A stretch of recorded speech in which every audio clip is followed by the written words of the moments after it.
Good morning, good morning, good morning, good morning. How are you this morning? Greetings. It is time for Andrea's Morning Tea Chat where we're going to discuss this morning about decision making. As you know, this is a time that we come together each morning with a cup of tea, just sharing conversation, getting the day started, making sure that the information is out about domestic violence, and just enjoying each other for a quiet cup of tea. Hope you have your tea this morning. I have mine. Have some green tea with some, let's see, what do I have this morning? Some turmeric and some cinnamon and lemon in there. So please go ahead and join me. And for those of you who don't know, this may be your first time joining me. I'm Andrea Merriman, your creative harmony coach and master domestic violence help coach, bringing you Andrea's Morning Tea Chat, having those conversations around disrupting the normalcy of domestic violence. And we are in our Disrupting Domestic Violence volume number 19. This morning, I want to talk to you about decision making. So, I was recently in a conversation with some advocates and was talking to someone about uh, some clients that wanted help but were not ready to leave. And this comes up so often. It's been several times this weekend where the same question has come up with several different advocates. And I wanted to just kind of go back into decision making and what that looks like. So come on in, grab your tea, and I'm going to share this out with people so we can actually have conversation around this. Wherever you are, please go ahead, let me know where you're watching from. If this time of day is, if you're catching this on the replay, let me know what time of day is better for you. If the morning time is not good, is this the conversation we need to have in the evening time? Do we need to have it with a cup of chamomile tea in the afternoons? Let me know what you think,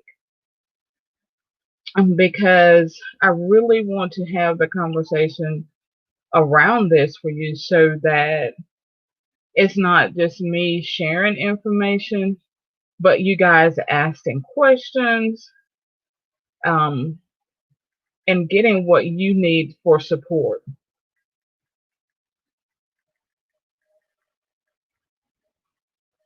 So, again, if you're here, let me know where you're listening from and what type of questions and information you want to have on here so that we're actually having a conversation, not just me giving out information and it is not what you need. My job is to support you as an advocate so that you have the tools that you need to continue serving those that you serve. I can only do that wholeheartedly by you letting me know what it is you actually need. So this morning I want to talk to you about decision making. Decision making on a space of there are certain things that need to be in place to make proper decisions. One, you have to have confidence in yourself that the decision you're about to make, you're worthy of that decision, that it's the best decision for you in the place that you are now, that you're able to understand the information. So part of that decision making space is being confident in yourself. So when you're confident in yourself, you understand that sometimes you have to make the hard decisions. Sometimes you're going to have to make the decisions that may not be um, popular with other people. Sometimes you're going to make decisions that people are not going to understand where it came from, but that's all a part of your growth. That's all a part of you making the right decision for you. So you have to empower yourself of what's right for you. Be mindful of the things that you're doing for yourself. Be mindful of your journey and your goals. And as a leader, as a servant leader, as an advocate, we understand that because most of us are survivors or parents of survivors, and the decision was made to come out of a toxic relationship. So we understand that piece. But now I need you to understand that also for the victims that you're working with that may still be in that realm, in that relationship. So what does that mean? That means that you can't make the decision for them. You're going to have to give them all the information they need, and empowering somebody who has been stripped of their power. I think that's where the pain comes in as an advocate. You need to empower someone who has been stripped of their power. So how do you make them feel that they're worthy of that power? And a lot of it could be listening, listening to what they're saying, listening to how they're saying things, listening to the fact that their love for that person. Remembering as an advocate, we can't stop the love that they feel for the perpetrator. But what we can do as an advocate is try to channel that love that they feel for that abuser into love for them. Let them start feeling that same love for themselves to empower someone so that they can make the decision that's best for them. Then you need to bring out the strengths that they have, increase those strengths so that the weaknesses that they feel that they have are overpowered by their strengths. Yes, you can do that. You survived that. Yes, you deserve to be well. And then just let them understand it. And it may not even be you telling them you deserve this, you deserve that. Letting them talk to them. What did you do before that? How was your last relationship? How do you treat your children? How do you want your children to be? And just listen to what they're saying. We can only empower people with their words and what's inside them.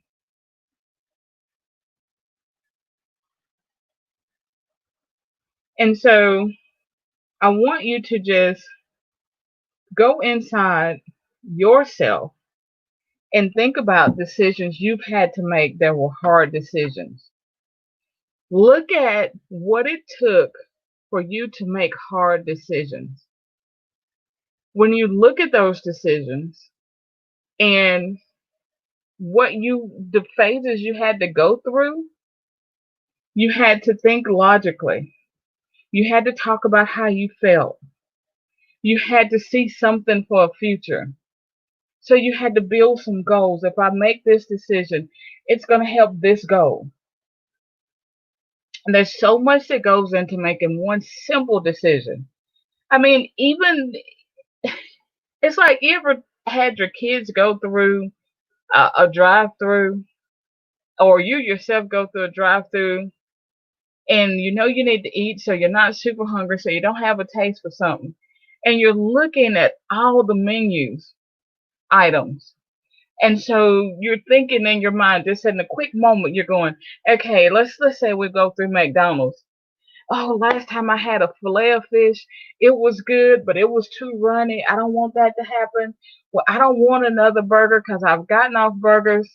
The chicken sandwich, well, I could get it and I could put this with it. Do I want fries? Do I want this? Oh man, I've been thinking about an apple pie. All of this stuff goes through our mind in a quick moment. And this is just for ordering a meal. And so think about life change things. How much is going through their mind when you're talking to a victim you're trying to help survive the pain that they're going through at this moment. They're in trauma brain, which means their mind is scattered, and we're trying to make them make sense of that. So I want you to keep in mind all of this is going on. Set your boundaries as an advocate, as a leader, so that you don't bring on all of these decisions yourself.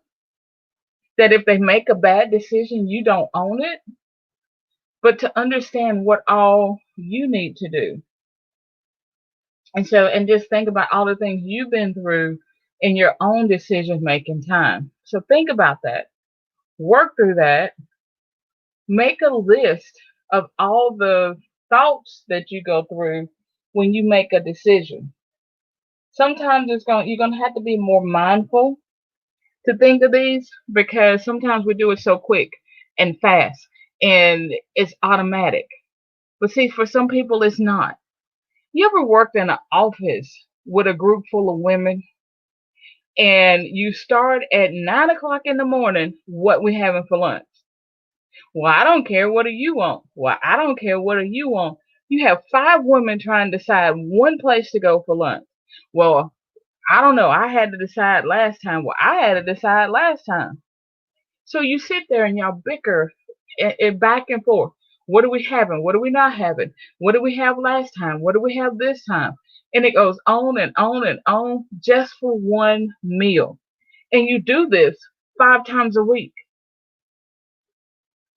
And that's something simple. That's something that's not detrimental to your health. That's something, well, depending on the food you eat, I understand that piece. But it's not life or death at that moment.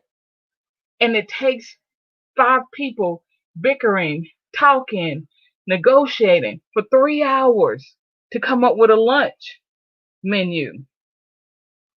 So why do we go into, as a servant leader, as an advocate, into a relationship with our victims thinking they can make a decision to leave in a split second? We're assuming they've already been bickering with themselves those 3 hours, but some of them haven't, because they haven't made a decision that they can actually leave. They don't see it. They don't visualize it. So I want you to think more about that when you're asking them to make those decisions, and give them breathing room. Step back for a little bit. Let them know that you're there to support. Let them know that you have something that can help them listen to their fears. Give them solutions to their fears. That's another thing. That's the second thing. When you have a fear of that decision, give them a solution. When you're discussing with those 5 women in your office, get out the menu. This is what we have. This is what we had last time. Give a solution to the fears of what we're going to do. So I just want you to think about that this morning as you sip on your tea, as you continue your morning rituals, as you go into your workplace. Think about the decisions you're going to make during this day. Think about it. Think of the process. Think of all the things you have to have in place to make those decisions. And next time you speak to a victim or someone that you're trying to remove from a toxic relationship, also think of the process that they have to go through to make that happen.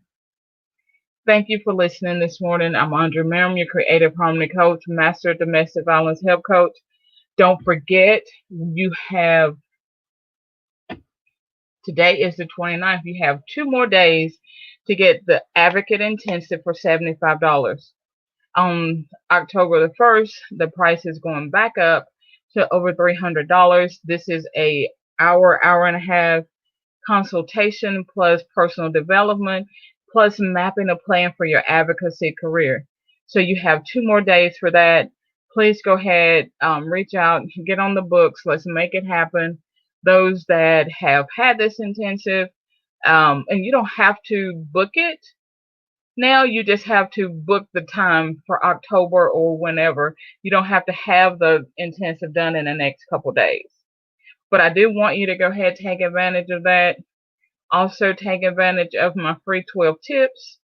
And I want to thank you until tomorrow morning. We'll talk about this a little bit more. Have a good day, and I pray that you continue to have hope and happiness and bring harmony into your life.